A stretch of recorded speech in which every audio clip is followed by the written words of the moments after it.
as we explore another avenue on the path of the seeker. In this video, we're going to study the root chakra, which is the psychological home of the inner child. I've never heard it put that way in anything I've read, but this is my personal perspective on the subject after working on this challenging chakra. What is the inner child? The inner child is the innocent part of ourselves that delights in the wonders of life. This state is also the closest to our natural state and spirit. Whenever I think of the inner child, I think of Matthew 18:3. Truly, I tell you, unless you change and become like little children, you will never enter the kingdom of heaven. Having a healthy and happy inner child is very important. Even if you had an unhappy childhood, you can work to heal your inner child and bring that part of yourself back to life. When your inner child is not active, you don't have a zest for life. Before we begin, you might want to have a few items to help set the right environment. One of the most important things you can do is to create a sacred space, which Brenda Davies explains in her book, The 7 Healing Chakras, and I explain in a blog which I will attach in the description box below this video. First, you'll need a journal. Also, pay close attention to your dreams during this time, as they are usually very potent, carry important symbolic messages, and can be used during the healing process. The root chakra is associated with the color red. You can choose to wear the color red while you're working on this chakra. You can keep items of a red color around you, or you can set the background color of your phone or computer to something red. You can also choose to carry or have around you crystals or rocks that aid work with the root chakra. My favorite stones for this chakra are carnelian and Apache Tears obsidian. According to the book, The Essential Guide to Crystal Minerals and Stones, carnelian activates a desire to uncover mundane patterns that prevent you from attaining self-realization. Use this stone with the intention of knowing yourself to the core and embrace all that you are on all levels. Apache Tears obsidian, which is more reflective than regular obsidian, draws you inward to the center of yourself, to the place of truth.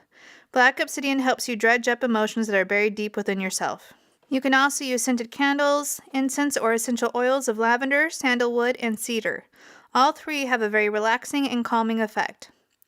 Blocks in the chakra develop from birth to 5 years old. From a psychological point of view, healing these wounds is challenging. Often, we don't have many memories from birth to 5 years old. I mostly remember fleeting impressions and emotions.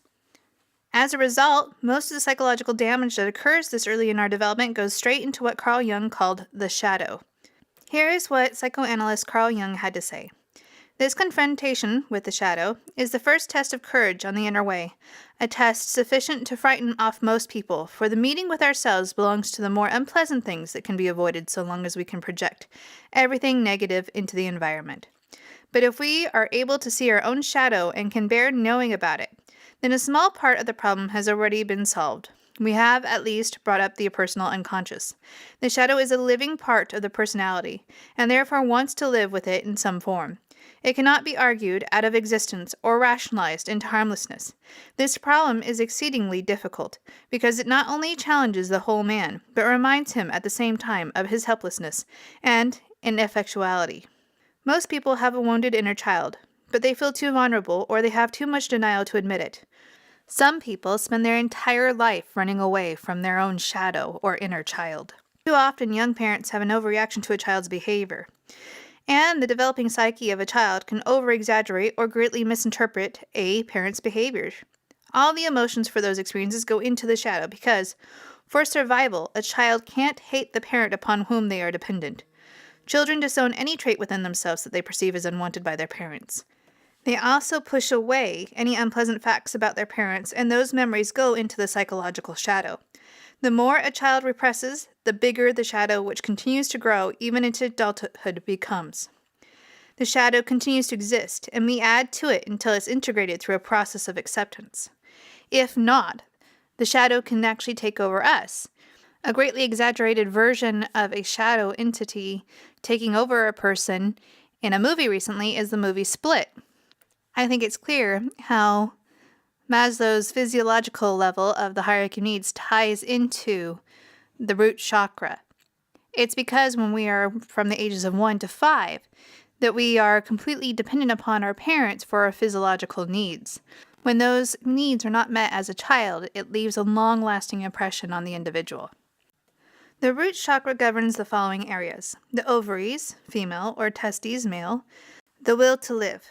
Chances are if someone has extreme addictions that threatens their lives, or if they are suicidal, the root chakra is blocked.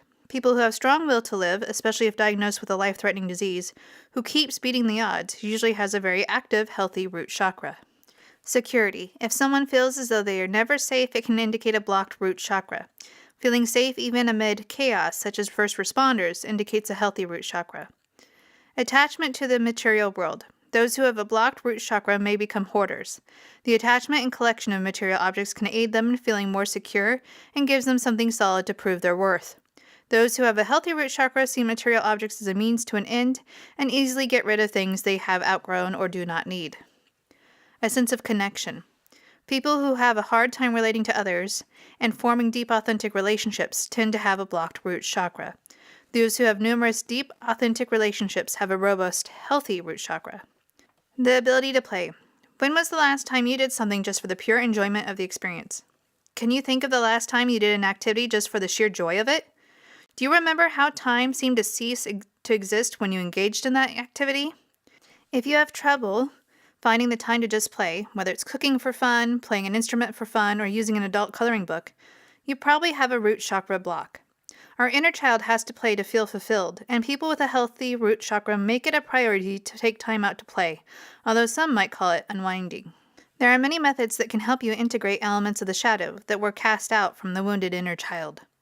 The majority of people on this planet have a wounded inner child, so do not feel that you are alone or that it makes you a victim to admit you identify with some of the blocked root chakra traits. The root chakra correlates with Joseph Campbell's hero's journey as well. This part lies in the initiation portion of the hero's journey. The part known as the meeting of the goddess, which is also known as the temptation of the goddess and the sacred marriage, represent the acknowledgement and integration of the shadow. The shadow is usually represented as the opposite gender of the hero because as children we cast out the traits of the opposite gender. The only people I've met that didn't have any form of a blocked root chakra are those who consciously worked through these issues. Sometimes, if you choose to believe in reincarnation, the issues we confront in the root chakra are carried over from past lives. There are many ways you can work with the root chakra. You can use guided meditations to explore the center. I will share links to my 2 favorite YouTube videos in the description box below. First, there is a Tibetan singing bowl video for the root chakra from Temple Sounds. The second exercise is Colette Baron Reid's Goblin Exercise. Think of the goblin as Colette's version of the shadow. It's a bit more playful and easier to approach, which gives this exercise even more meaning when we are working with our playful inner child. Also, you can write a letter to your younger self. This can help you a lot. Fill it with things you wished you had known, encouragement to that child that you were, and how things did work out after all. This is a very difficult center to work with, so take your time. Explore it as fully as you can. This is not a center that most people can work on overnight and clear up all of these issues. You may have to return to this chakra several times. Integrating parts of your shadow that you have disowned can be a difficult and lengthy process. For me, it took several years. If you feel the need for some direct help, seek out a spiritual coach or a counselor to discuss the feelings and emotions working on the center brings into your conscious psyche. Finally, get out into nature as much as possible when working on this chakra. Even if all you can manage to do is walk outside barefoot on the grass, get out of the house. Going to the beach or for a hike can be invigorating and help you feel more connected to everything around you. Most importantly, let yourself play. Play with this idea. Use your imagination. Doodle, write, or whatever you need to do to express the emotions you feel when working with the root chakra. Most of the memories we develop from birth to 5 years old is not articulate, and anything that helps you release your feelings will help. Finally, Edgar Cacye associated the message to the Church of Ephesus and revelation to the root chakra. Here is a snippet by John Van Auken explaining the connection. In John's vision, the portion of our spiritual selves that holds the 7 stars, identified as the 7 angelic forces overseeing each chakra, and walks among the 7 lampstands, identified as the actual glands in the body, said the first center's virtue is that it has toiled and persevered, and that it cannot stand evil or false spirituality. Nevertheless, its weakness is that it has left its first love. It must therefore remember from where it has fallen, repent, and do the first deeds. Despite all appearances to the contrary, we are celestial, spiritual beings first. We feel completely terrestrial and physical, subjects of the world. This first chakra reflects that loss. It must reverse its focus from outer realities to include our spiritual realities, remembering that it originally loved the spiritual things and God, who is spirit. Its final comment to the center, the spirit, promised that if this center spiritualizes itself, it will be allowed to eat from the tree of life again in the paradise of God. In other words, it will regain its immortality and its companionship with God in the paradise lost in Genesis. Well, that concludes this video on the root chakra. I hope this helps you on your personal spiritual path. This is just a very short summary of this very complex chakra based on my own personal work. There's a lot more information out there for you to find, so I encourage you to do your own research.